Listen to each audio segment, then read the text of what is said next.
প্রিয় দর্শক, স্বাগত জানাচ্ছি টিভি3 বাংলা লন্ডন স্টুডিও থেকে। টিভি3 বাংলা লন্ডন স্টুডিওতে আজকের অনুষ্ঠান একটু ব্যতিক্রম। আজকের অনুষ্ঠানটি হচ্ছে টিভি3 বাংলা এডিটোরিয়াল। আমরা একটি পূর্ণাঙ্গ একটি ব্রডকাস্টিং প্ল্যাটফর্ম এবং এখানে একটি পূর্ণাঙ্গ news and current affairs team থাকার কারণে আমরা এডিটোরিয়াল আকারে এটি প্রথম এডিটোরিয়াল বলতে গেলে, এবং এডিটোরিয়াল আমরা কতগুলো জিনিস রিভিউ করব।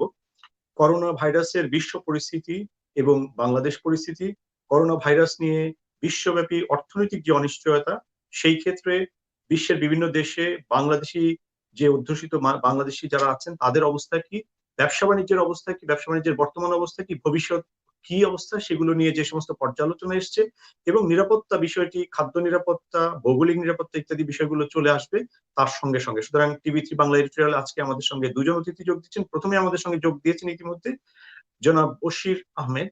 জনাব Bashir Ahmed British Bangladesh Chamber of Commerce and Industry BBCCI এর সম্মানিত সভাপতি, চেয়ারম্যান, এবং তিনি অত্যন্ত পরিচিত একজন ব্যক্তিত্ব, শুধু ব্যবসা ক্ষেত্রে নয়, দুদেশের যোগাযোগ, ডিপ্লোম্যাটিক বিভিন্ন বিষয় এবং এন্টারপ্রেনারশিপের জন্য তার বিশেষত্ব রয়েছে, তার ব্যাপক পরিচিতি রয়েছে। জনাব বশির আহমেদ, আমি আপনাকে স্বাগত জানাচ্ছি।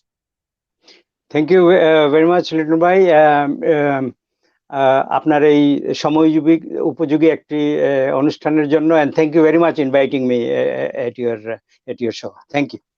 থ্যাংক ইউ বশির ভাই। আপনি ব্রিটিশ বাংলাদেশ চেম্বার, একটি অত্যন্ত ঐতিহ্যবাহী সংগঠন, 30 বছরেরও বেশি এর বয়স, এবং প্রচুর কাজ করছে দুই দেশের অর্থনৈতিক এবং সম্পর্ক উন্নয়নের ক্ষেত্রে, এবং এই দেশে বাংলাদেশ কমিউনিটির যে ব্যাপক অবদান রয়েছে যুক্তরাজ্যে, এইটির ক্ষেত্রে একটি অগ্রণী ভূমিকা করেছে এই চেম্বার।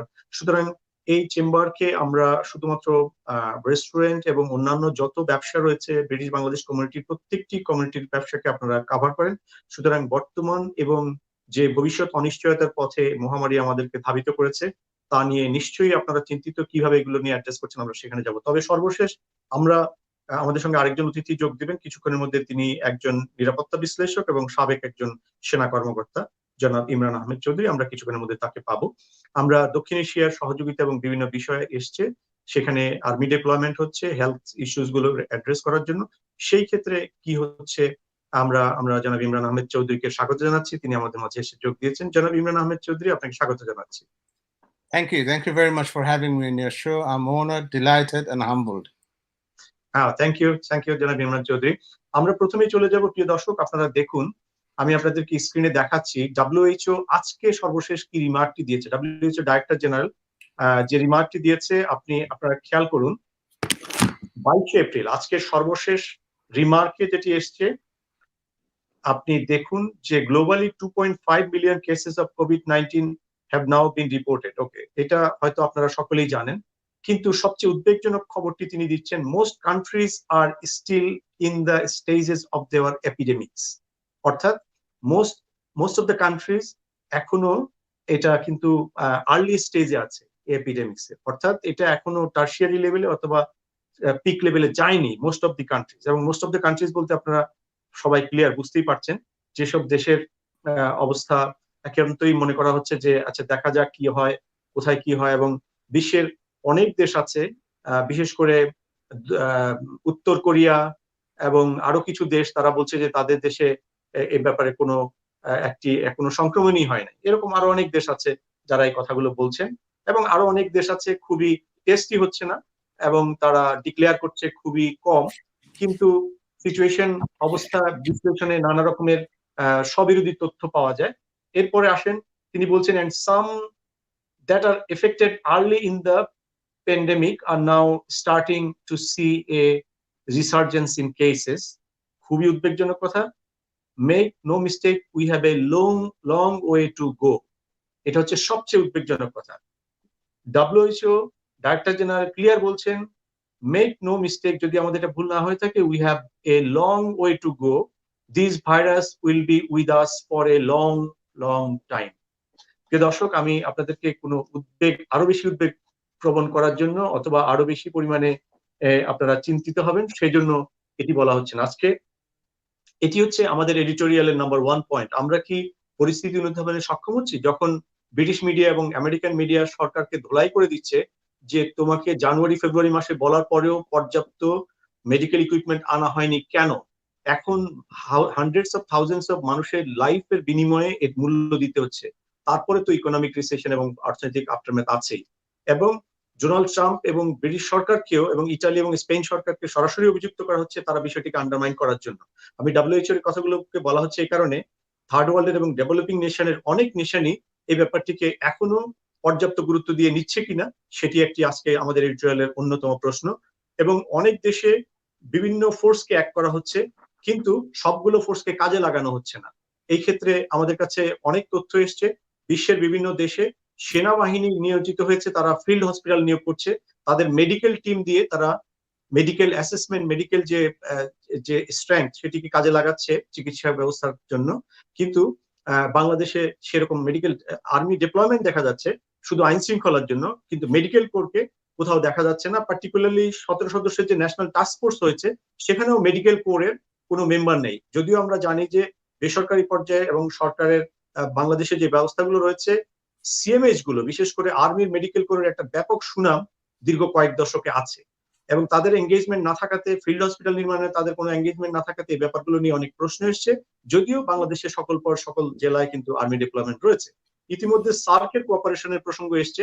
আজকে ইন্ডিয়া বলেছে, India press trust of India বলেছে যে বাংলাদেশ, ভুটান, শ্রীলঙ্কা এবং বাংলাদেশ, ভুটান, শ্রীলঙ্কা, আফগানিস্তানে তাদের সেনা টিম যাবে, সেখানে কোভিড-19 এটি চ্যালেঞ্জ গুলোকে ফেস করার জন্য, তাদের সহযোগিতার জন্য। কিন্তু বাংলাদেশের পররাষ্ট্রমন্ত্রী তাৎক্ষণিকভাবে এটি রিজেক্ট করেছেন। তিনি বলেছেন যে Dhaka needs no Indian army to face this situation, এবং তিনি বলছেন যে ঢাকার ফরেন মিনিস্টার, বাংলাদেশের ফরেন মিনিস্টার ডক্টর মোমেন বলছেন Dhaka needs no Indian army to fight কোভিড-19। এটি উনি স্পষ্টভাবে বলছেন। আমি এই আপনাকে আবার দেখাবো। প্রিয় দর্শক, আমি সরাসরি চলে যাচ্ছি আমাদের বশির ভাইয়ের কাছে, জনাব বশির আহমেদ। সবচেয়ে বেশি ব্যাপার যেটি এসছে সেটি হচ্ছে যে বর্তমান এবং ভবিষ্যৎ ব্যবসাগুলো নিরাপত্তা। এই ইংল্যান্ডে আমরা যেখানে বসে আছি সেখানে ব্যবসা বাণিজ্যের একটি বড়, বলতে গেলে এখনো 60-70-80% ব্যবসা অংশ জুড়ে আছে রেস্টুরেন্ট শিল্প। গত রিসেশনে, দুটো রিসেশনে দেখা গেছে যে 12,000 রেস্টুরেন্ট থেকে 10,000, 10,000 থেকে 8,000, 7,000 চলে এসছে। এই ধাক্কায় কি দাঁড়াবে এবং সেই পরিস্থিতি কি 2,000-এ নেমে আসবে? তাহলে আমাদের solicitor farm, accountant farm, travel agency, হাট বাজার, কাঁচা বাজার, সমস্ত ব্যবসা তো ওইখানেই হচ্ছে প্রাণ। জনাব বশির আহমেদ, এই উদ্বেগজনক পরিস্থিতি আপনারা কিভাবে চিন্তা করছেন, কিভাবে ভবিষ্যৎ পরিকল্পনা নিয়ে এগুলো কাজ করছেন? ধন্যবাদ মিস্টার লিটন ভাই। আমি একটু, আপনি যেহেতু বাংলাদেশ নিয়ে শুরু করেছেন, let me touch base on what happening in Bangladesh. প্রত্যেকটা দেশের তার নিজস্ব গতিতে এবং নিজস্ব পদ্ধতিতে ওদের অর্থনৈতিক, সামাজিক পরিস্থিতির বলয়ে আমি মনে করি যে কোভিড-19 সাথে যুদ্ধ করা উচিত। এবং আমরা মনে করি Bangladesh exactly doing the same. আমাদের কালচার, আমাদের অর্থনৈতিক অবস্থা, এইটার পরিপ্রেক্ষিতে বাংলাদেশে যেটা করার দরকার সরকার করে যাচ্ছে। We cannot compare ourselves with the developed economy. is totally different scenario among the both countries, but I will come back into that. আমরা জানি যে আমরা বিশেষ করে Bangladeshi community, we are very much resilient and innovative society, এবং আমরা এই অনেক 1980 সাল থেকে আমরা অর্থনৈতিক মান্দা থেকে শুরু করে অনেক চড়াই উতরাই পার করে এসেছি। তো আমরা মনে করি যে এই পরিস্থিতিতে আমরা বেরিয়ে আসব। তবে একটা জিনিস যেটা আমরা করছি আমাদের মেম্বারের জন্য, এখন British Bangladesh Chamber of Commerce are very much well connected with the mainstream institutions like British Chamber of Commerce. They have almost 5 million members. We are one of the corporate member of British Chamber of Commerce, London Chamber of Commerce. So they are giving us an update on regular basis. So in that case, আমরা 5 বছর আগে থেকে এখন we are more organized and strong. We have a very strong management team, and we are coordinating with our members and the institution alike. তবে এটা ঠিক যে COVID-19 এটা কিন্তু is here to stay for long time.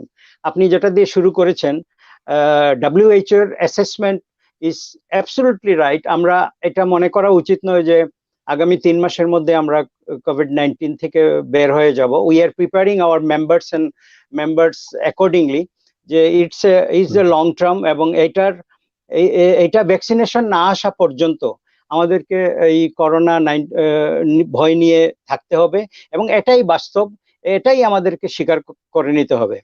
আমরা জানি যে আমরা করোনা পূর্ব পরিস্থিতিতে আর কোনোদিন যেতে পারবো কিনা না, even basic thing like shake hand with other people, that is very much question যে আমরা ওই জীবনে আবার যেতে পারবো কিনা না।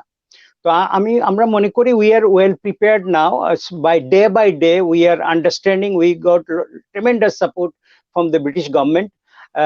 যেটা আপনি দেখেছেন, almost 50% of the UK GDP are British government is going to spend on to fight with the coronas. And now because of army involvement it was necessary. UK te jehetu they are also an institution, and I'm mone kori is a time for every British society to come forward and support the victims and support the business community of the United Kingdom. না, আপনাকে অনেক ধন্যবাদ বশির ভাই।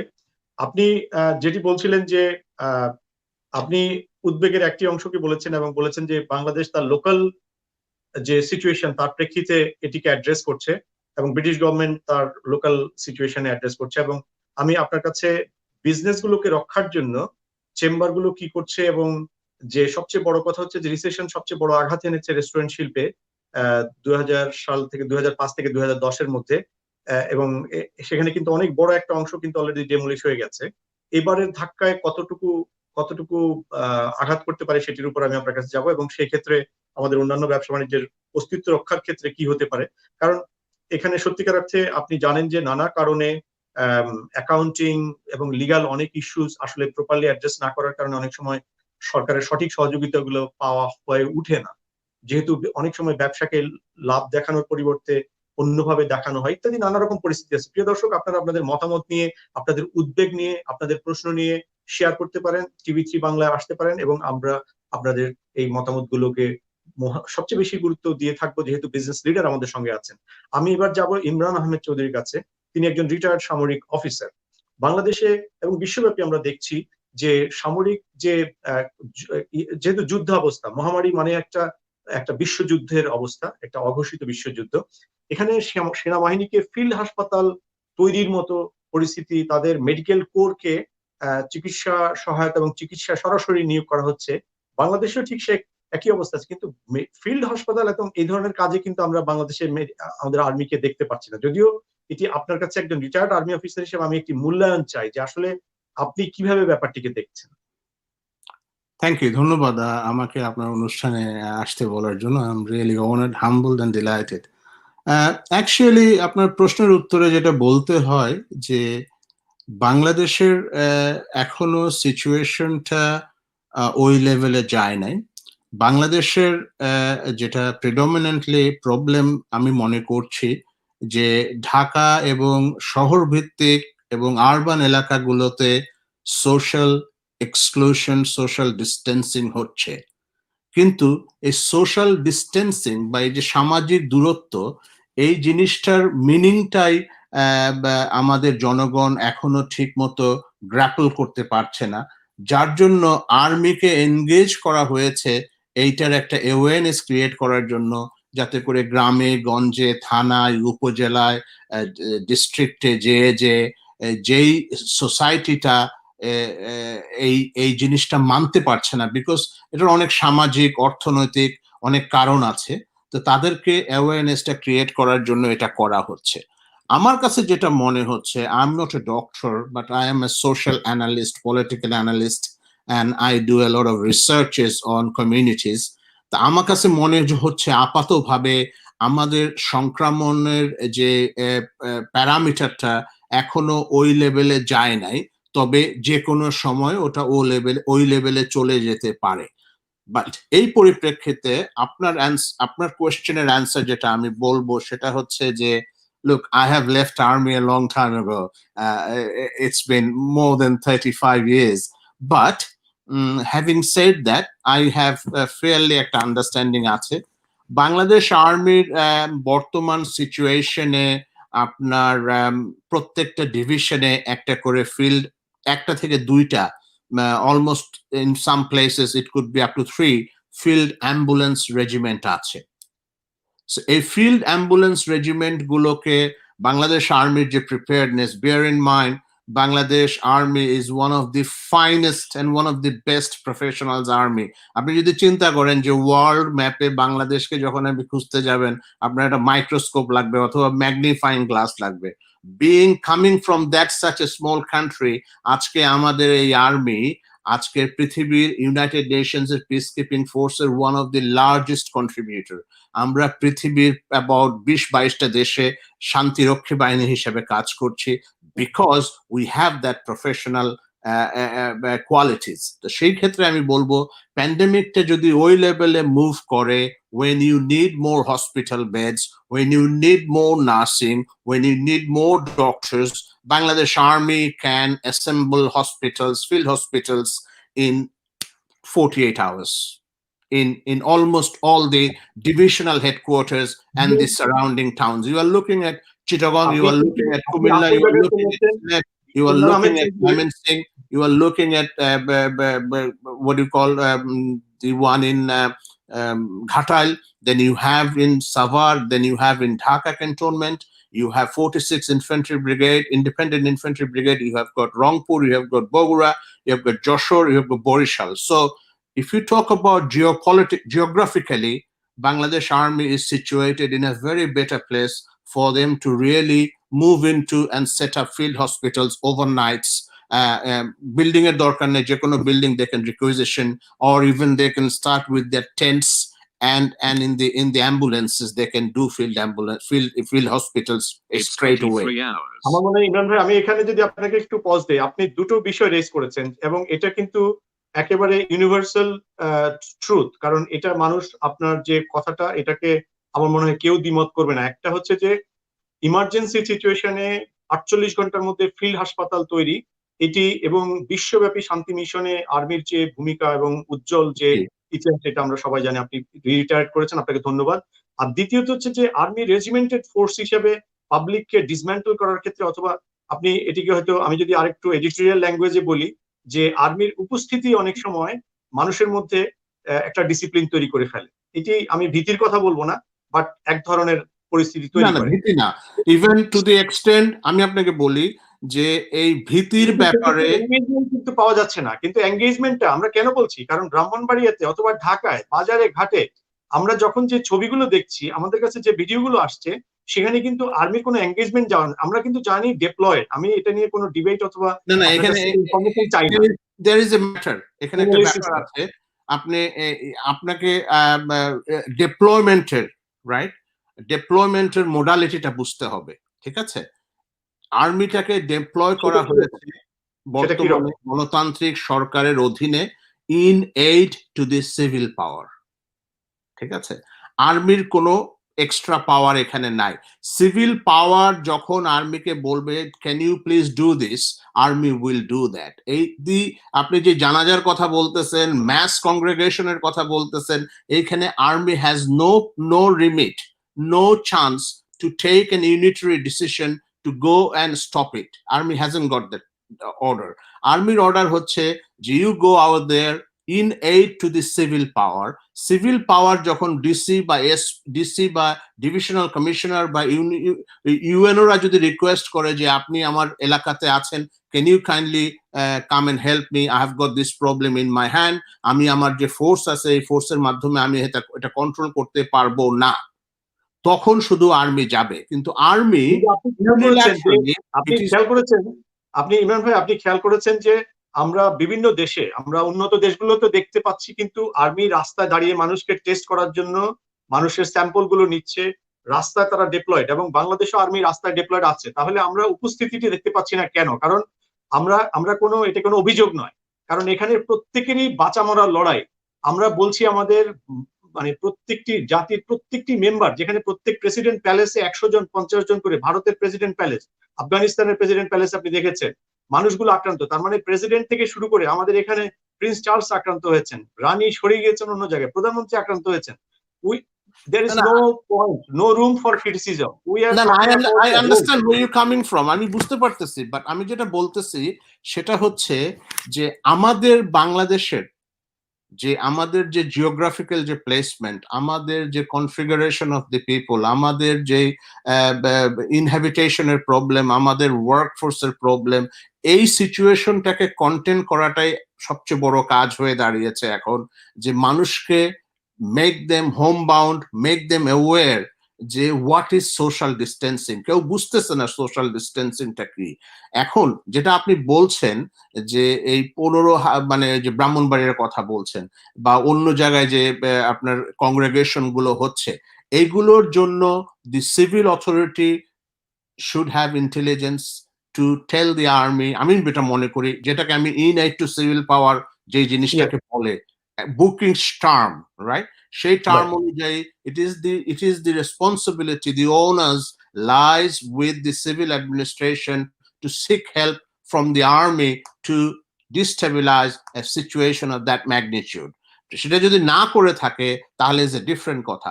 আর্মির যেটা আপনি যেটা প্রথম প্রশ্ন যেটা করেছেন যে আমাদের এই যে আপনি দেখেন আর্মি আসাতে আজকে লোকজন বুঝতেছে যে 1 মিটার দূরত্ব কি। 1 মিটার কিন্তু বাংলাদেশে গজ হিসাবে চলে। এখন আপনি 1 মিটার মানে হচ্ছে 2 গজ কি 3 গজ না 3 ফিট না 1.5 ফিট, এটা মানুষ বুঝে না। তো এই জিনিসটাকে বুঝাতে হচ্ছে ঘর থেকে বের হবেন না, আপনি কিভাবে কথা বলবেন, আপনি কিভাবে মিশবেন, আপনি কিভাবে নিজেকে নিজে ক্লিন করবেন, এই যে নর্মাল যে হাইজিন ব্যাপারগুলো, এগুলো আর্মি শিক্ষা দিচ্ছে। This should have been already known to the people, right? And that is not known. So try to understand the amount of work the army has in his hand. আপনি চিন্তা করেন যে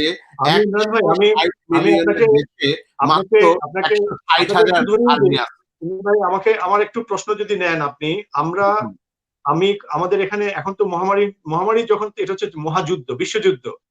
আমরা আজকে WHO সম্পর্কে সমালোচনা আসছে সরাসরি ডোনাল্ড ট্রাম্প থেকে শুরু করে আমাদের একজন সম্মানিত দর্শক একটু আগে বলেছেন যে WHO একটা অর্গানাইজেশন অফ মানে champions of lying. I think উনি বলছেন যে WHO is a shameless lying organization. Their analysis is very fake, whatever it is. কিন্তু এই পর্যায়ে ওই অথরিটি একমাত্র অথরিটি যারা ওয়ার্ল্ডকে তাদের সবচেয়ে লেটেস্ট রিসোর্স গুলোকে এক জায়গায় নিয়ে এসে কথা বলছে। কার কাছে আপনি যাবেন? প্রত্যেকেই যার যা কিছু আছে তাই নিয়েই লড়াই করছে। এখন আপনার কথা থেকে আমরা প্রিয় দর্শক এবং আমাদের এডিটোরিয়াল এখানে কিন্তু একটা জিনিস, একটা কোথাও সমন্বয়ের অভাব, কোথাও একটা সমন্বয়ের অভাব না, it is a teething problem. There is no সমন্বয়ের অভাব. Let's not প্রবলেমটাই আমরা রাখি, আমরা টিথিং প্রবলেমটাই রাখি। আমি বশিরের কাছে যাচ্ছি। টিথিং প্রবলেম পর্যন্ত teething problem that's going through, it will B alright. But আমরা যদি এটাকে কমপ্লিকেটেড করি এবং if we start two caste doubt, আরো সিম্পল করে ফেলি, আরো সিম্পল করব কিভাবে সেটি নিয়ে আমি আপনার কাছে যাব। কারণ আমরা গত সপ্তাহে একজন রিটায়ার্ড মেজর জেনারেল, যিনি আর্মি মেডিকেল কোরের, তিনি আইজি প্রিজেন্স ছিলেন, তিনি আপনার মতোই কথাগুলো বলেছিলেন এবং আমাদের দর্শকরা তখন বলেছিলেন যে আমাদের আর্মি, আমাদের পুলিশ, আমাদের চিকিৎসক সকলের সম্মিলিত শক্তি এক জায়গায় নিয়ে আসলে কিন্তু একটা তারপরে যে ক্ষয়ক্ষতিটি হবে সেটা কিন্তু মানুষের জন্য কমফোর্টের জায়গা হবে, যে ঠিক আছে সম্মিলিত লড়াইয়ের পরে আমরা ক্ষয়ক্ষতিটাকে মিনিমামে রেখেছি। কিন্তু যার যার ক্ষমতা যার যার জায়গায় থাকলে যদি সর্বত্র সমন্বয়টি ঠিক মতো না হয়, যেমন 17 সদস্যের টাস্ক ফোর্সের মধ্যে আর্মির মেডিকেল কোরের একজন মেম্বার না থাকা, অথবা কোনো ফিল্ড হসপিটালে আর্মির কোন রকমের আর্মিকে দিয়ে ফিল্ড হসপিটাল না করা, বসুন্ধরাকে দিয়ে করা অবশ্যই ইম্পর্টেন্ট, এর সঙ্গে আরো যারা আছে ব্যবসায়িক গ্রুপ তারা করবে। কিন্তু যাদের ইন্টারন্যাশনালি এক্সপার্টাইজ আমরা সবাই জানি, রিলিফ নিয়ে সমস্যা হচ্ছে, চুরি হচ্ছে, ডাকাতি হচ্ছে, সবাই বলছে আর্মিকে এর ক্ষেত্রে তত্ত্বাবধানের দায়িত্ব দিলে অসুবিধা দেখবে, তারা আমাদের দেশের সূর্য সন্তান। এই জন্য যারা প্রশাসনে আছে তারাও সূর্য সন্তান, কিন্তু যারা চুরি করছে তারা কিন্তু সূর্য সন্তান নয়। যারা চোর, যারা ডাকাত, তাদের ব্যাপারে সরকার কিন্তু এখানে Give me 1 minute. May I just add one point, please? আপনাকে বুঝতে হবে the country is 55,126 square miles, and there are only 160,000 army. The population is in excess of 160 million. Is a Herculean task. It's absolutely a Herculean task for anybody to combine everything together and to run smoothly. It is impossible. But we can only make it impossible if we work hand in glove. Okay? সেটা করার জন্য যে situation যদি aggravate করে, I'm sure army is in a very strong hand. One of the very nicest professional man is running the country, and the prime minister is one of the best prime ministers in the world. So I'm sure they're all working on it. But yes, of course, আমরা যারা বাইরে আছি, we should be worried. But thank you for your questions, but I'm sure they are more than capable to handle it. No, thank you. Imran ভাই, আপনি prime মিনিস্টারের কথা বলেছেন, prime minister নিজেও বলেছেন তিনি সকলের সর্বোচ্চ শক্তিকে দিয়ে এটা মোকাবেলার কথা বলছেন, কিন্তু সবচেয়ে আস্থাবান প্রতিষ্ঠানগুলো যদি অব্যবহৃত থাকে, সবচেয়ে আস্থাবান প্রতিষ্ঠানগুলোকে যদি এঙ্গেজমেন্টে যদি মিনিমাম লেভেলে থাকে, তাহলে এই নির্দেশনা এবং বাস্তবতার মধ্যে অনেক পার্থক্য থেকে যায়। আমি বশির ভাইয়ের কাছে যাব। বশির ভাই, বাণিজ্য শিল্প ক্ষেত্রে ব্যাপক একটা চ্যালেঞ্জ নিয়ে আমরা সামনের দিকে এগিয়ে যাচ্ছি, এবং WHO এর স্টেটমেন্টটা যদি আমরা রাইটলি বুঝে থাকি, তাহলে সেটি হচ্ছে যে আমাদের দেশ এখনো আর্লি স্টেজে আছে। অর্থাৎ WHO যে দেশগুলো সম্পর্কে বলেছে এটা আর্লি স্টেজে, অর্থাৎ এখনো প্রাইমারি স্টেজে যায়নি। এই পর্যায়ে আমি আপনার কাছে, যেমন এখন চায়নার সঙ্গে আমেরিকার যুদ্ধটি এক ধরনের মনস্তাত্ত্বিক ওয়ার শুরু হয়ে গেছে এবং এটি ডিপ্লোম্যাটিক রূপ নিবে, এটি মোটামুটি নিশ্চিতভাবে বলা যায়। সামনে আপনারা কি করছেন? এখানে ব্যবসা বাণিজ্য যখন একটা স্ট্রাইকের মধ্যে যাবে, আপনাদের এখানকার যে এন্টারপ্রেনারশিপটি, সেটিকে বাংলাদেশের মতো উৎপাদনক্ষম, কম লেবার খরচের দেশে কিভাবে এন্টারপ্রেনারশিপকে আরো বেশি পরিমাণ, আপনারা বিগত দিনে অনেক এন্টারপ্রাইজ করেছেন বাংলাদেশে, কিন্তু সেটি উল্লেখযোগ্য সংখ্যক নয়। ভবিষ্যতে আপনারা এই সুযোগটি কি নেবেন কিনা, একটি প্রশ্ন। দ্বিতীয় প্রশ্ন হচ্ছে, আমরা জানি ইউরোপ থেকে বেরিয়ে আসার পরে আমেরিকা এবং ব্রিটেন একটি বাণিজ্য চুক্তি করতে যাচ্ছে, এবং যে চুক্তিটি হবে অবাধ সহযোগিতা, যেটি ইউরোপের সঙ্গে ইংল্যান্ডে ছিল। সেখানে মার্কিনীদের, আমেরিকান যে বিশাল বাজারটি আছে, সেই বাজারটি নেওয়ার ক্ষেত্রে ব্রিটিশ বাংলাদেশ কমিউনিটি এবং বিজনেস কমিউনিটি বাংলাদেশের ব্যাকবোনকে ব্যবহার করে বাংলাদেশের ম্যানুফ্যাকচারিং কে সামনে এগিয়ে নেওয়ার জন্য আপনাদের কি ধরনের চিন্তা আছে? ধন্যবাদ। দেখুন, এটা সত্য যে এখানে মোর দেন 1.2 million SME will be affected COVID-19 এর জন্য, এবং এটা সত্য যে আমরা এই ধাক্কা কিন্তু সব ব্যবসাকে বাঁচাতে পারবে না, এটাই বাস্তবতা। তবে আমরা ব্যবসায়ীরা আমরা অ্যাডপ্ট করতে পারি, এবং যেমন এই COVID-19 আমরা অলরেডি বুঝে ফেলেছি, এবং we are already advising our members. আমরা জানি যে বাসা থেকে এখন অনেক কাজ করা যায়, আমাদের অপ্রয়োজনীয় ট্রাভেলের দরকার নেই। So there are lots of thing we are learning day by day from our members and from the institution we are affiliated with. তবে এইটা সত্য যে আপনি যদি বাংলাদেশের কথা বলেন, তো এই COVID-19 বাংলাদেশের জন্য অনেক সুযোগ বয়ে আনবে যদি আমরা ভেরি কালেকটিভলি এবং সাকসেসফুলি এই COVID-19 কে মোকাবিলা করতে পারি। যেমন আপনি যেটা টাচ বেস করেছেন যে চায়নার ব্যাপারে, China, we very strongly believe China will be the no longer of the producer of the world anymore. কারণ এই COVID-19 বিশ্বকে প্রমাণ করে দিয়েছে যে if you put your eggs in all eggs in one bucket, you have to lose sometime. এখন এই যে COVID-19 এর জন্য বিশ্বের যে এই অর্থনৈতিক মান্দা, এর জন্য আমি মনে করি বাংলাদেশের মতো producing nation will emerge with lots of opportunity, এবং ম্যানুফ্যাকচারিং হাবগুলা এবং ম্যানুফ্যাকচার আজকে I feel very proud যে if you follow up the press conference of today, they mentioned that PPE we are also bringing from Bangladesh here. Bangladesh is one of the country the producing PPP for UK. So this is tremendous good news for us also.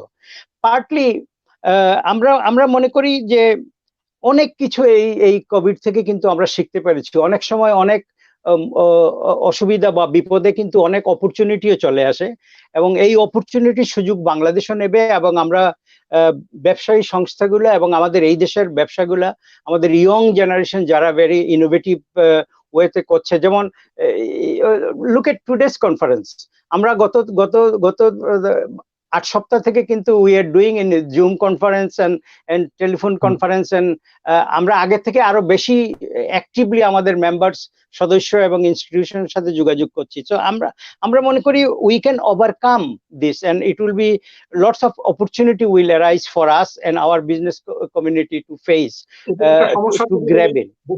আমি আপনাকে এবার একটা সমস্যার কথা বলি।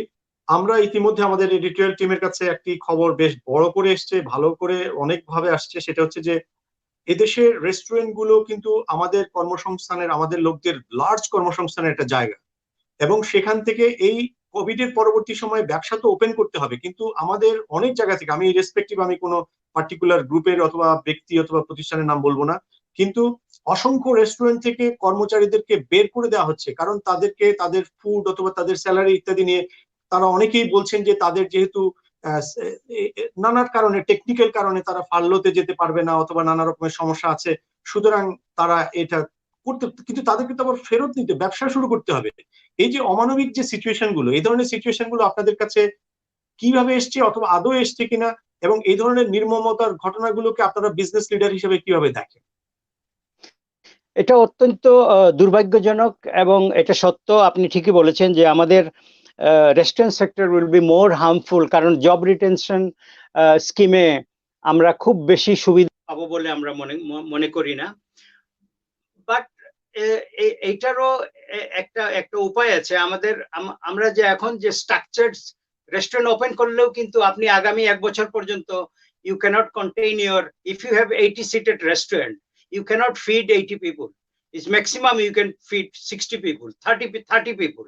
কারণ আপনার যে সামাজিক দূরত্ব বজায় রাখার যে পদ্ধতি, এটা কিন্তু অচিরেই শেষ হয়ে যাবে না। এই পদ্ধতিটা, এই পদ্ধতি কিন্তু আগামী বছর খানিক পর্যন্ত চলতে পারে। সো আমাদেরকে এইটাও প্ল্যানিং করতে হবে, প্রপারলি অ্যাসেস করতে হবে, রিস্ক অ্যাসেসমেন্ট থেকে শুরু করে আমাদেরকে বিজনেস অ্যাসেসমেন্ট করতে হবে যে আমরা কোন পর্যায়ে গিয়ে আমাদের বিজনেসকে অর্থনৈতিকভাবে লাভবান করতে পারবো। এবং এর জন্য আমি মনে করি আমাদের যে মেম্বাররা আছেন এবং ইনস্টিটিউশন গুলো আছে, যেমন ক্যাটারিং ইনস্টিটিউশন সহ, আমরা we need to sit down together and we need to help our members যে আগামীতে আমাদের প্ল্যানিং গুলা কি হতে হবে। এবং এর জন্য যেমন I am very proud to say the British chamber of commerce daily বেসিসে আমাদেরকে আপডেট দিচ্ছে যে আমরা কালকে কি করতে হবে, এর আগামী সপ্তাহে কি করতে হবে। এবং এই যে আমাদের মধ্যে সমন্বয় এবং একতাবদ্ধভাবে এটাকে মোকাবেলা করা উচিত। আমরা আগামী সপ্তাহে, আমরা কালকে মাননীয় আমাদের হাই কমিশনার মহোদয়ের নেতৃত্বে আমরা জুম কনফারেন্সে যাচ্ছি, এবং we are collaborating and collecting each other and working together ইনশাআল্লাহ। জি বশির ভাই, আপনাকে অনেক ধন্যবাদ। আমি নির্মমতার কথা বলছিলাম, আমি ট্রান্সপারেন্সির কথা বলছিলাম। ব্যবসাগুলো যত ট্রান্সপারেন্ট হয়, দেখেন ফার্লার সুবিধা অথবা যে এমপ্লয়ারদের যে কাজের অথবা অন্যান্য যে ট্যাক্স যে সুবিধাগুলো, ব্যাংক লোনের সুবিধা, একেবারে সহজ শর্তে দীর্ঘমেয়াদী রিপেমেন্টের প্রসেসে, এই সুবিধাগুলো আজকে আমাদের বেশিরভাগ ব্যবসা কিন্তু পাচ্ছে না। করোনা আমাদেরকে এটাও শিখিয়েছে যে যত বেশি স্বচ্ছতার ভিত্তিতে ব্যবসা করা যাবে, তত বেশি উজ্জ্বল ভবিষ্যৎ এবং যে কোনো সমস্যার ক্ষেত্রে মোকাবেলার পথটিও সত্যতা সহজ হয়ে যাবে। অনেক দর্শক আমাদেরকে প্রশ্ন করেছেন, মিস্টার জাহাঙ্গীর সহ অনেক দর্শক আমাদেরকে প্রশ্ন করেছেন। প্রিয় প্যানেল, আপনারা যদি সাবজেক্টে ফিরে আসেন। হ্যাঁ, আমরা এই প্রসঙ্গে আমার মনে হয় ইমরান ভাই কিছু কথা বলবেন, তবে ইমরান ভাইকে আমি একটি প্রশ্ন ধরিয়ে দিতে চাই। সেটি হচ্ছে যে আমরা করোনা পরবর্তী বিশ্বের কথা বলছি, এটা হয়তো টু ইম্যাচিউর হতে পারে যে এখনো করোনা, আমরা তো আর্লি স্টেজে আছি, এবং আজকে WHO এর কথা অনুসারে আমরা এখনো একেবারে আর্লি স্টেজেও যাইনি। এখনো আমাদের বলতে আমাদের বাংলাদেশের কথা বলছি, এই দেশটি কিন্তু একটা ওয়েভের মধ্যে আছে, এবং আজকে কিন্তু বলা হচ্ছে যে এই ওয়েভটি একাধিকবার আসতে পারে। সো অনেকগুলো বড় বড় উদ্বেগের মধ্যে আমরা আছি।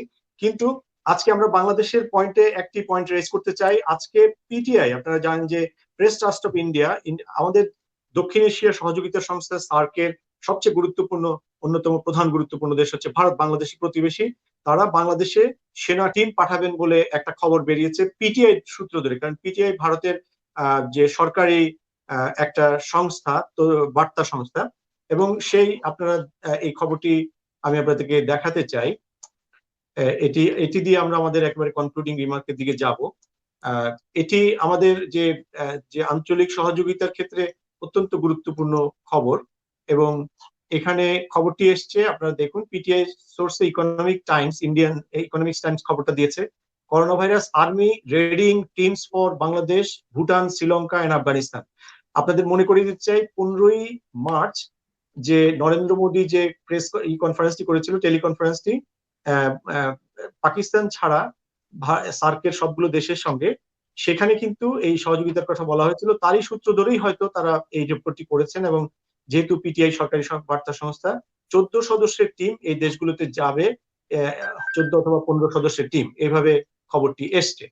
আমি এরপরে চলে যাব বাংলাদেশের যে আপনারা দেখছেন যে বাংলাদেশের ভোরের কাগজ পত্রিকা এবং নিউজ পত্রিকা খবর দিয়েছে যে বাংলাদেশের যে নিউজ পত্রিকা খবর দিয়েছে, যে ফরেন মিনিস্টারকে উদ্ধৃত করে নিউজ পত্রিকা খবর দিয়েছে ডক্টর এম এ মোমেন। তিনি বলেছেন Dhaka needs no Indian army to fight কোভিড-19। ফরেন মিনিস্টার বলছেন, তিনি এই খবরের রিয়াকশন দিয়েই বলেছেন। Foreign minister doctor A K Abdul Momen said Bangladesh did not require services of the Indian army team for containing COVID-19 pandemic. We do not need such assistance. Rather, we are sending teams to different countries. The foreign minister told News over phone about an Indian media report on preparation of the Indian army for deploying troops to several countries, including Bangladesh, for containing the disease. প্রিয় দর্শক, সহযোগিতা অনেক বড় ব্যাপার। Europe, America সবাই সহযোগিতার মধ্যে আছে। বাংলাদেশের আর্মি ডিপ্লয়েড রয়েছে গ্রাসরুট লেভেল পর্যন্ত। দক্ষিণ এশিয়া সহযোগিতার ক্ষেত্রে সার্ক একটি গুরুত্বপূর্ণ সংস্থা, কিন্তু গত 10 বছর এটি ফ্রিজে ছিল। কোভিডকে নিয়ে প্রথম ইন্ডিয়ান প্রাইম মিনিস্টার যে কনফারেন্সটি করেছে, এবং সেখানে বাংলাদেশ অলরেডি 1.5 মিলিয়নের একটা ফান্ডও দিয়েছে। এরকম একটা অবস্থায় ইন্ডিয়ান আর্মি আসার খবরটি বেরিয়েছে পিটিআই সূত্র ধরে, এবং বাংলাদেশের ফরেন মিনিস্টার সরাসরি এটাকে তিনি বলছেন সে সহযোগিতার আমাদের প্রয়োজন নেই। আমি ইমরান আহমেদ চৌধুরীর কাছে যাব, এই প্রেক্ষাপটটি আপনি কিভাবে দেখেন? Thank you. It's a very good question. But may I just go back to Mr. Bashir's the question that you asked about the Indian restaurants? Can I take 30 seconds? Brief, 20 seconds, please. 20 seconds, right. শিরিনি হারি আমারি নত শির ওই শিখর হিমাদ্রির বলবীর বল উন্নত মমশির। আমি মনে করি COVID-19 এর পরে Bangladeshi Indian restaurants in UK will thrive like nobody's business. Trust me. We have seen 1991 recession. We have seen 2008 recession. This is nothing. And Bangladeshi restaurant এখন যেটা হবে সেটা হচ্ছে যে Bangladeshi restaurants, the takeaways who are now operating, যারা 3000 pound ব্যবসা করতো তারা এখন 6000 পাউন্ড ব্যবসা করতেছে, because there is no other food in the market, right? Your biggest competition in the Chinese market is dead. So the Indian restaurants will be thriving. Imran ভাই, আপনাকে আমি স্মরণ করিয়ে দেই যে টেস্কো এবং সেঞ্চবারিতে জীবনে কখনো ইন্ডিয়ান কারি পাওয়া যায়নি। বিলিয়ন ডলারের ইন্ডিয়ান কারি তারা টেস্কো এবং মরিসনস এবং আসদা was the biggest Indian takeaway. You don't know. I'm in the restaurant trade, but restaurants will thrive like nobody's business. Absolutely, it will be pinnacles growth in Bangladeshi restaurants, and ক্যাবের ব্যবসা বন্ধ হয়ে যাওয়াতে অনেক ক্যাবের লোকজন will come back to the pavilion, so there will be আমরা আরেকটা প্রোগ্রাম আয়োজন করব। আমরা কি ইন্ডিয়ান রেস্টুরেন্টকে ডাইনামিক করার জন্য রিসার্চ করে মার্কেটকে ইনোভেট করে সেটা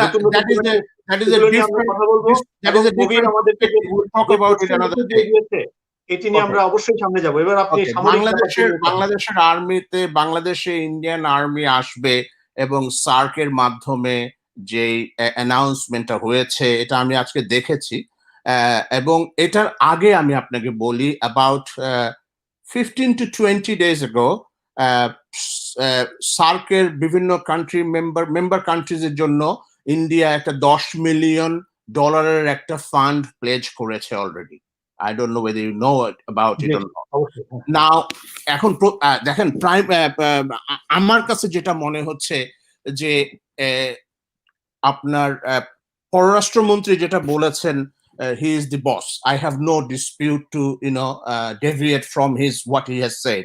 উনি পররাষ্ট্রমন্ত্রী, he knows the bilateral matters of Bangladesh. But as a Bangladeshi, আমি মনে করি it is not a big problem. If Indian Army wants to come and help us, they should be welcome to help us.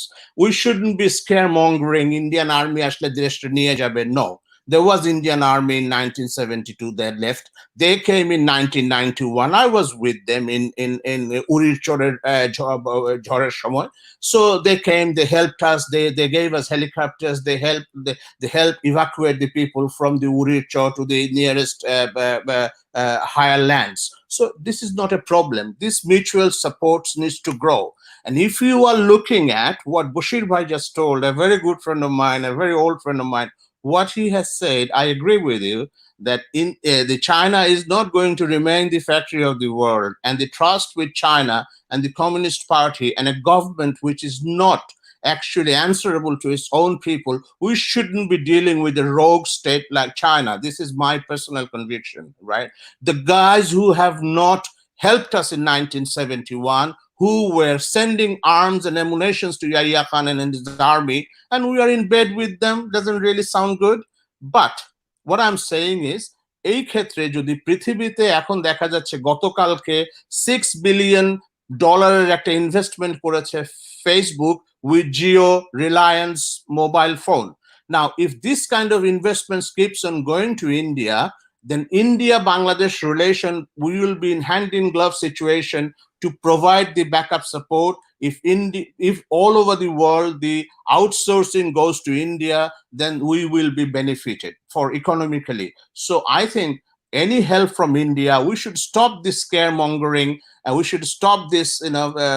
Our country's army goes to 15 different countries in the world. We don't go and unsettle those countries. This is an international organization. India is the first country in 1948-49 when the Arab-Israel war happened.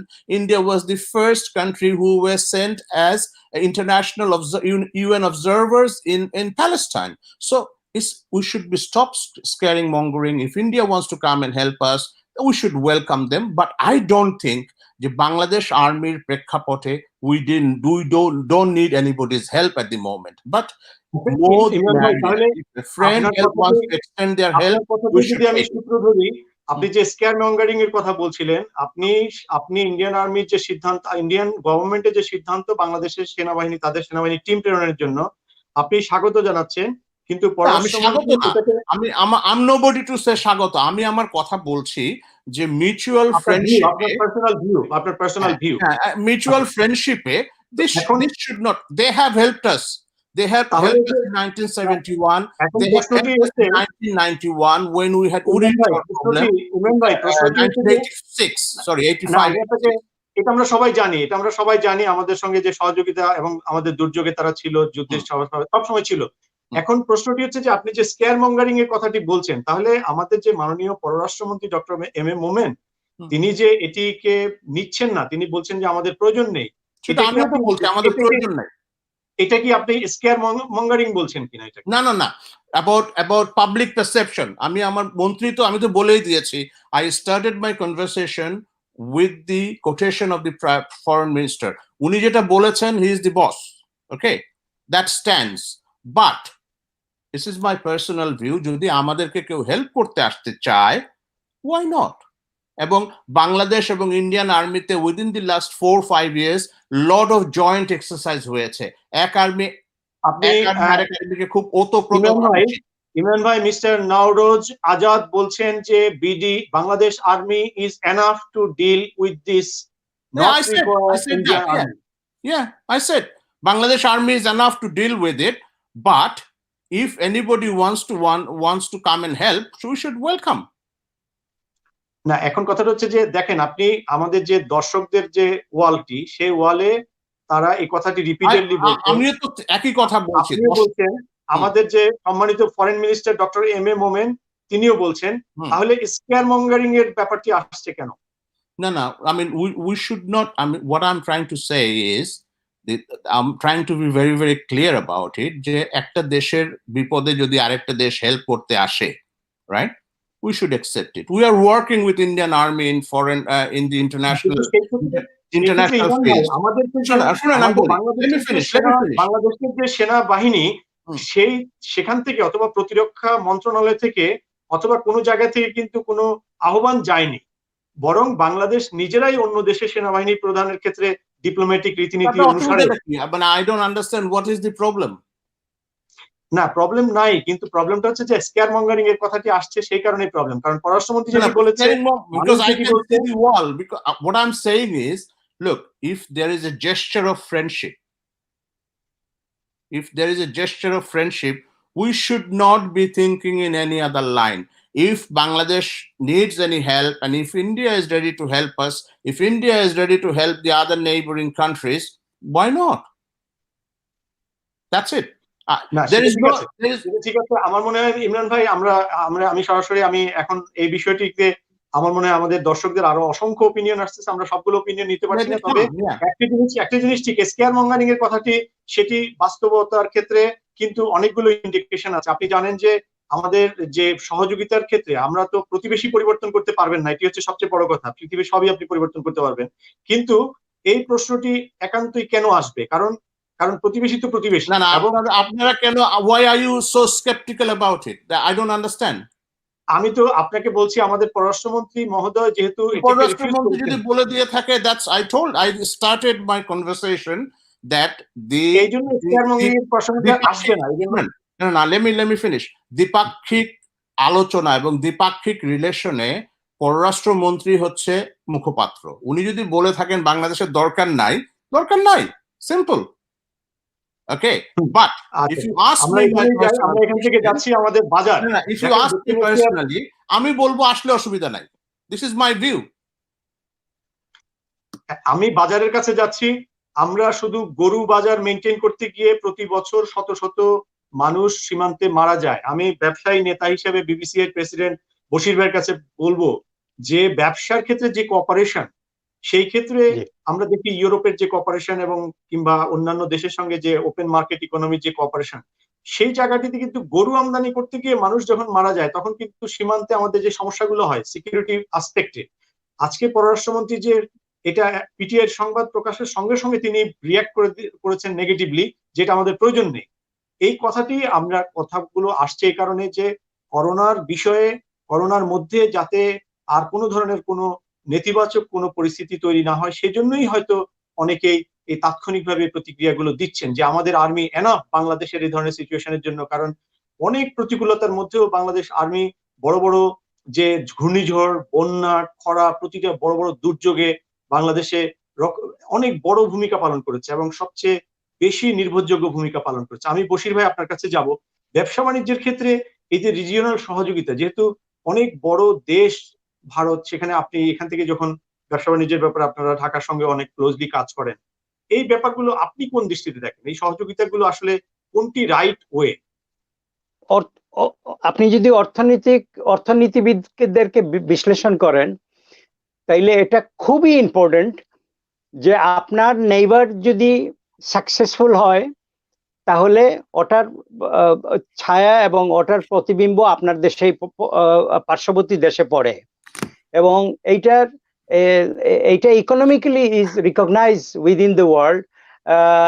If your neighbour is rich, you have an opportunity to become a rich in future. So this is very common thing. But আমাদেরকে বুঝতে হবে যে আজকাল world is very much divided into very geopolitical issues. আপনি without involving myself into deep politics, আমি শুধু এটা বলতে পারবো, আপনি দেখেন যে আজকেও কিন্তু ব্রিটিশ গভর্নমেন্ট 4 গোল্ডেন অপরচুনিটি আপনার লস করেছে পিপিইর জন্য। they did not involve participate the ECর invite European country invitation টা। So this is sometime geopolitical reason is happen। ঠিক সেইভাবে ভারতের সাথে আমাদের সম্পর্ক অবশ্যই ভালো হতে হবে, because they are one of our largest neighbour, they are our friend. Political view difference থাকতে পারে, বাট অর্থনৈতিক উন্নয়নের জন্য আমাদের প্রতিবেশীদের সাথে আমাদের ভালো সম্পর্ক সবসময় থাকা উচিত। অবশ্যই অবশ্যই আমার মনে হয় আপনি একেবারেই মূল জায়গায় চলে এসেছেন। সম্পর্কের উপরে আসলে কোনো কিছু হতে পারে না। সম্পর্ক যখন ভালো থাকে তখন যোগাযোগ, যাতায়াত, কোনো বিষয়ে স্কেয়ার মঙ্গারিং অথবা অন্য কোনো কিছুই কোনো কিছুই তখন আর প্রশ্ন ওঠে না। এবং আজকে আমরা যদি এই পরিস্থিতিটিকে দেখি,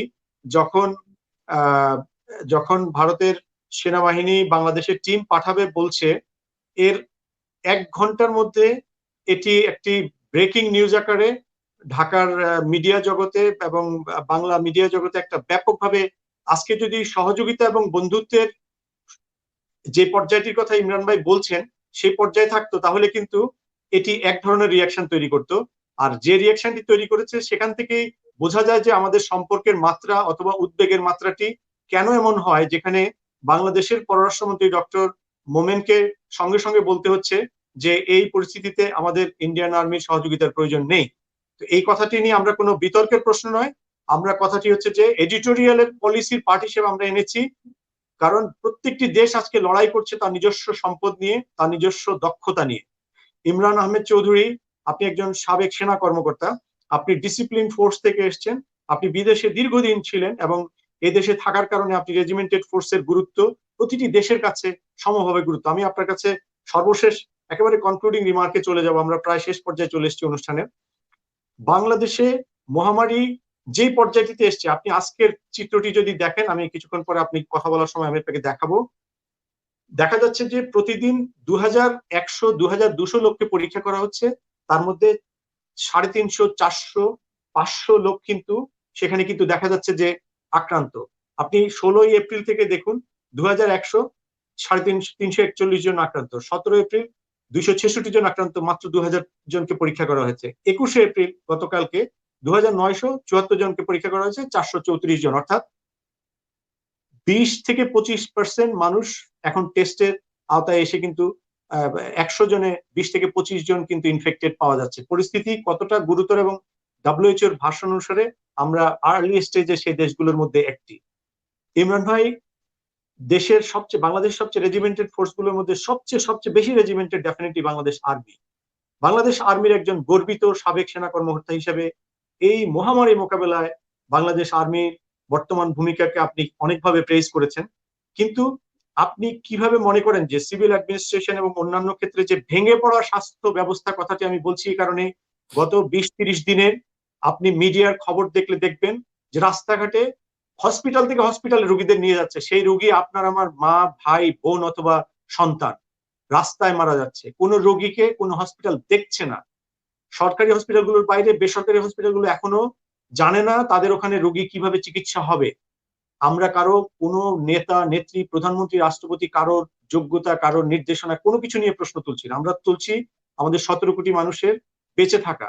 মহামারী কিন্তু একেবারে 100% মোকাবেলার বিষয় নয়, কিন্তু এটিকে মিনিমাইজ করার বিষয়। আপনি একজন রেজিমেন্টেড ফোর্সের মানুষ হিসেবে, আপনি একজন সাহসী মানুষ হিসেবে, আপনি একজন সুশিক্ষিত মানুষ হিসেবে, আপনি এই পরিস্থিতিকে কি চান আপনি সরকারের কাছে, এবং কি অনুরোধ করবেন বাংলাদেশ সরকারের কাছে, যাতে আমাদের মানুষগুলো এবং আমাদের দেশের যে সরকার বিরোধী সবাই যাতে নিরাপদ থাকে? আপনি কি অনুরোধ করবেন?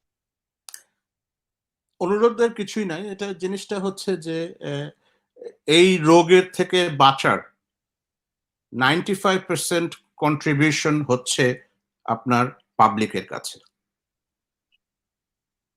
The only way you can save yourself if you adhere to the social distancing এর প্যারামিটার, সিম্পল অ্যাজ দ্যাট। এটা সংক্রমণ বন্ধ করতে হবে। এখন বাংলাদেশের 160 মিলিয়ন পপুলেশন, এই পপুলেশনের মধ্যে 40% পপুলেশন ইজ আন্ডার 35। বাংলাদেশের 60-এর অধিক বছরের পপুলেশন হচ্ছে 5%, রাইট? বাংলাদেশের টোটাল পপুলেশনের 47 মিলিয়ন হচ্ছে এই 35 বছরের নিচে। আপাত দৃষ্টিতে যেটা দেখা যাচ্ছে ওয়ার্ল্ডের বিভিন্ন দেশের যেই মেডিকেল সিচুয়েশন গুলো, এটাতে দেখা যাচ্ছে this is I am sorry, এই রোগটা একটু বয়সের প্রতি একটু ডিসক্রিমিনেট করতেছে বয়স্কদের। রেসপিরেটরি সিস্টেমটি উইক হয়ে যায় বয়স হওয়ার পরে। আমি আপনাকে একটু অ্যাড করে দেই, আমি একটু অ্যাড করি। মিস্টার এখলাসুজ্জামান খান একজন আমাদের সুধী দর্শক, তিনি বলেছেন যে India has enough problem, let them sort their problem. Bangladesh does not need any help at this time. তার ব্যক্তিগত opinion, তিনি বলেছেন anyway, thanks India for their offer. Thanks India for their offer. You have asked me, you have asked me, right? I'm here to speak my mind. Speak করেছে, fantastic. I have spoken my mind, right? And I stand by, this is Imran Chaudhary, I stand by what I say, okay? I'm not going to withdraw. I would welcome if India wants to come, if any other country wants to come and help Bangladesh. We had medical teams coming from other countries in the past, okay? আপনাকে আমি যেটা বলছি, আপনি liberation war দেখেন নাই, আমি দেখেছি। আমি মুক্তিযোদ্ধার ছেলে, আমি এক শহীদ মুক্তিযোদ্ধার ভাই। আমি ইন্ডিয়াতে রেফিউজি ছিলাম 1971-এ, ওকে? বাংলাদেশের ওই অবস্থা থেকে আমরা আজকে যে অবস্থায় এসছি, ওই 71-এর ওই মহামারীর মতো আমাদেরকে পশুর মতো হত্যা করা হয়েছিল এই আপনাদের পাকিস্তান আর্মির মাধ্যমে। ওইখান থেকে যখন আমরা এখানে আসতে পেরেছি, আমরা এই বাধা অতিক্রম আজকে আমরা অনেক বেটার সিচুয়েশনে। আমরা একটা জায়গায় কথা বলছি, সেটি হচ্ছে যে ইন্ডিয়ান আর্মির আজকে যে ইন্ডিয়ান গভর্নমেন্টের যে সিদ্ধান্তটি নিয়ে কথা হচ্ছে, এটা আমার ব্যাপার না, এটা আমি আমার মন্তব্য বলেছি। এটা government, Bangladesh government is, look, Momen Saheb is one of the most brilliant diplomat in the world. He's a world-class diplomat. Who am I to defy his instruction? আমাকে যদি বলেছেন, আমাকে প্রশ্ন করেন, this is my view, okay? I live in a democratic country. এই ভিউর মানে কিন্তু ডক্টর মোমেন কি তাহলে আপনি বলতে চাচ্ছেন তাহলে আপনার সঙ্গে ডিফার করছে? তা তো নয়। I can differ with anybody. এটা আমার view. I don't have to. এখানে ইন্ডিয়ান পাকিস্তানের ব্যাপারটি আসছে না, ইন্ডিয়ান পাকিস্তানের ব্যাপার আসবে না। এখানে ব্যাপারটি হচ্ছে যে সম্পূর্ণ পিওর ইন্ডিয়া নিজ উদ্যোগে বাংলাদেশে সোলজার টিম পাঠাবে এবং এটি নিয়ে কথা হচ্ছে। বাংলাদেশ গভর্নমেন্ট বলছে আমাদের লাগবে না, দ্যাটস ইট। তাহলে পাকিস্তানের প্রসঙ্গ তো আর আসছে না। না, আমি বলছি বাংলাদেশ গভর্নমেন্ট তো বলে দিয়েছে আমাদের লাগবে না, সো দ্যাটস ইট। আমি তো প্রথমেই যাই, আপনি এই মুহূর্তে এই মহামারী মোকাবেলায় বাংলাদেশে কি পরামর্শ আপনার রয়েছে? বাংলাদেশের যে একটাই পরামর্শ হচ্ছে যে সোশ্যাল ডিস্টেন্সিং যদি আমরা কন্টেইন করি, তাহলে আমরা এই মহামারীটাকে, সংক্রমণটাকে কন্ট্রোল করতে পারবো। তা না হলে বাংলাদেশের আর্মি, বাংলাদেশের ডক্টর, বাংলাদেশের অল মেডিকেল কলেজ এবং বাংলাদেশের সব হসপিটালে আপনি কোনোভাবেই এটাকে কন্ট্রোল করতে পারবেন না, ওভারওয়েলমড হয়ে যাবে। বাংলাদেশে কোনো ভেন্টিলেটর নাই। বাংলাদেশে গত 50 বছরে আমরা নুন আনতে পান্তা খাওয়া অবস্থা ছিল।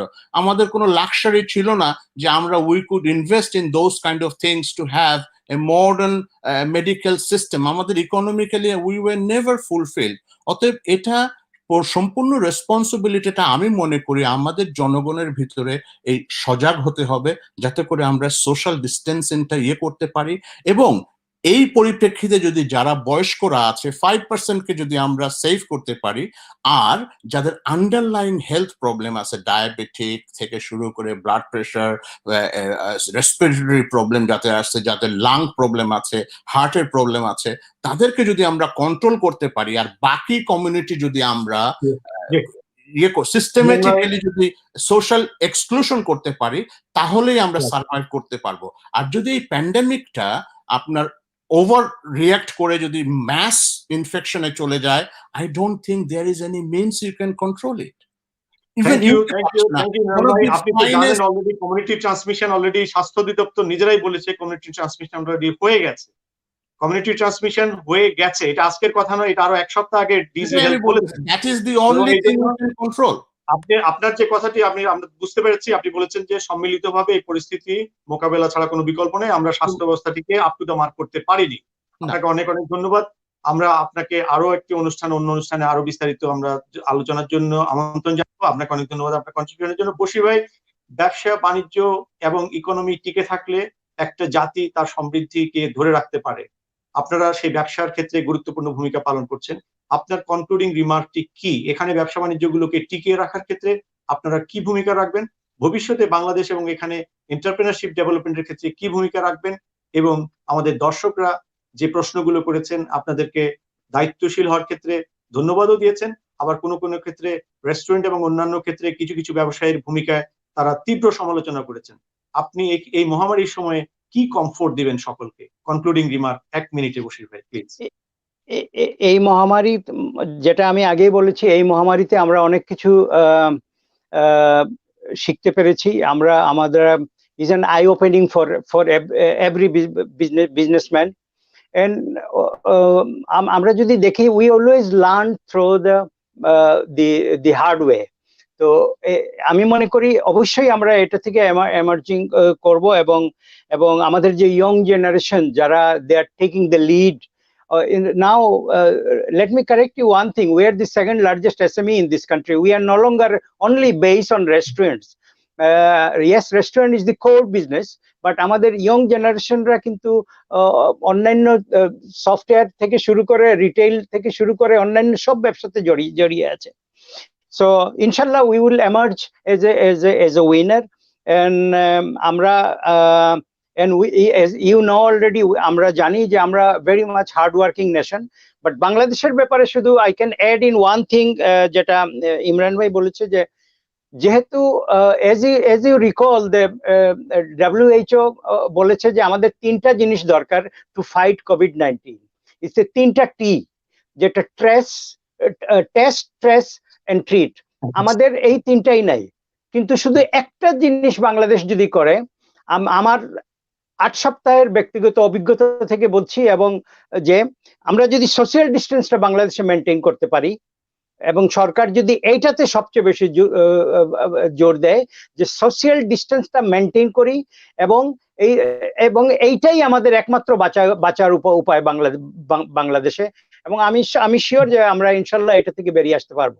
আপনাকে অনেক ধন্যবাদ বশির ভাই, আপনাকে অনেক ধন্যবাদ। গভীর রাতে এত রাতে আপনি জেগে থেকে টিভি3 বাংলাকে সাক্ষাৎকার দিয়েছেন। টিভি3 বাংলাকে অনেক দর্শক অনেক ওপিনিয়ন আপনাদের কাছে ছড়িয়ে দিয়েছে, সব প্রশ্ন আমরা দিতে পারিনি, কিন্তু আপনি কমফোর্ট দেওয়ার জন্য যেটি বলেছেন, সম্মিলিতভাবে পরিস্থিতি মোকাবেলা, এবং ইমরান ভাইও সেম কথা বলেছেন। প্রিয় দর্শক, টিভি3 বাংলার এডিটোরিয়ালের পক্ষ থেকে আপনাদের সবাইকে ধন্যবাদ জানাচ্ছি, এবং আমাদের আজকের আলোচনার মুখ্য কথাগুলো আপনারা বুঝতে পেরেছেন যে এই পরিস্থিতি মোকাবেলার জন্য সকলে যার যার যে সম্পদগুলো আছে, রিসোর্সগুলো আছে, দেশগুলো লড়াই করে যাচ্ছে, বাংলাদেশও লড়াই করে যাচ্ছে, এবং ইন্ডিয়ান আর্মির যে প্রসঙ্গটি এসছে সেটি যথাযথভাবে এসছে। দক্ষিণ এশিয়াতে এই বিষয়গুলো সবচেয়ে বেশি ইম্পর্টেন্ট, কারণ নিরাপত্তার ইস্যুগুলো সবসময় সামনে চলে আসে, এবং এই প্রসঙ্গে বাংলাদেশের প্রধানমন্ত্রী যখন সার্কের ইস্যুতে নরেন্দ্র মোদীর যে তহবিলটি গঠন করেছেন সার্কের ব্যাপারে, সেখানে 1.5 মিলিয়ন তিনি অলরেডি কন্ট্রিবিউট করেছেন। আজকে পররাষ্ট্রমন্ত্রী এই ব্যাপারে স্পষ্টভাবে বলে দিয়েছেন সরকারের তরফ থেকে যে এই পর্যায়ে ইন্ডিয়ান আর্মির প্রয়োজন নেই।